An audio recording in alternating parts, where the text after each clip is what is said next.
So let's jump into our next topic, education. And I know you have a record. You were on the board of education and took part in some very controversial votes and some different decisions going there. And it's also a challenge because there's only so much control the mayor has over education to begin with. So what's the centerpiece of your education agenda, and what can you as a future mayor or a potential future mayor do about that? I think one of the first things, I wouldn't say it's a centerpiece, it's a multi-pronged approach, is accountability for all, regardless of the business model, whether it's a Renaissance school or charter school or public school. Everybody should be held accountable. Right now, public schools have been held accountable as more than any other business model, right?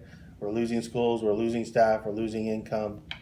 In the business world, if you saw this happening, you'd say, you're in a competitive environment right now, so you have to change. But there's one thing to be competitive when you have an equal footing, and it's another thing to be competitive when you're losing revenue to be able to compete. So that there's a question there. But my concern is, or my goal is to have a unified set of metrics. Not sure what they would be. High stakes testing I know is not the barometer, but a combination of metrics that everybody, whether it's a charter school or Renaissance school or a public school, has to report out on, so we understand apples for apples across the board. And what's your lever for getting that back? So if you're going to do that right now, we have state control and there's appointed members to the board by the mayor, but those members have very little kind of control over policy. What's the lever to get an accountability system? What has to happen? Yeah. Well, before I answer that question, I'm going Sure. to tell you a story. I met a young lady who graduated from Med East, one of the best magnet schools in the city. And she graduated at the top of her class. I don't know if she was number one in her class, but she was at the top of her class. And she told me, Ray, I went to Rutgers, Canada, and I drowned for the first year. So there's a question for me to say, are we really preparing our children for the future, for a career or college? How can you graduate at the top of your class and still not be able to do college work? That's a concern of mine.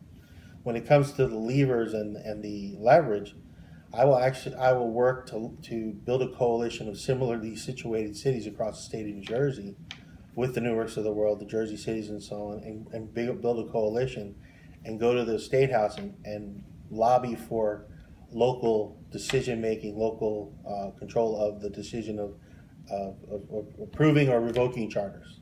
And then I will look at the Renaissance schools contracts that we have, and I will push to have to make sure that those contracts are being fulfilled to the letter, to the number, and when time to renegotiate comes up, include those metrics that we talk about. And with the public schools as well, ensuring that everybody is being held accountable. So what does that take? So if we're able to get that local decision making, much like Philadelphia, right? The SRC can approve and revoke charters. They can do different things like that. So that similar kind of structure there. But it takes appointing some future-minded people, some individuals who have some experience in that. But it also takes changing the culture on the Board of Education. I know when I was on the Board of Education, I was on with my class of appointees were very different than previous classes.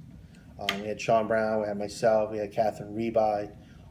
We all are well-informed, well-educated in different parts of running an organization, whether it be education. Catherine, a Harvard educator herself.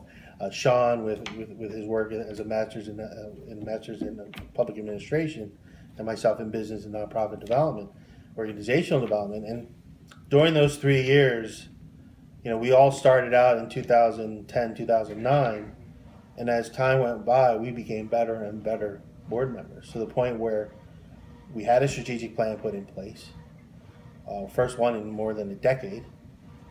We were prepared to hire a new superintendent that was going to implement our thoughts on that board was, no, this is our plan, strategic plan. You're going to be hired to implement this plan. Not come with your own plan, implement this plan. And we had second interviews on a Saturday, final meet and greet with the community on Tuesday, with a decision Tuesday night who we were going to hire, and we got taken over Monday morning. So that really tells me that when you're looking for credible adults in the room kind of partners, I didn't feel that way because we were doing all the things right. We were starting to get traction. We were starting to change the culture.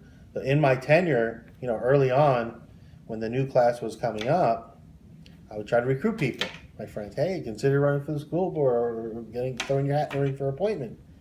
And people were like, no way. That is too much drama.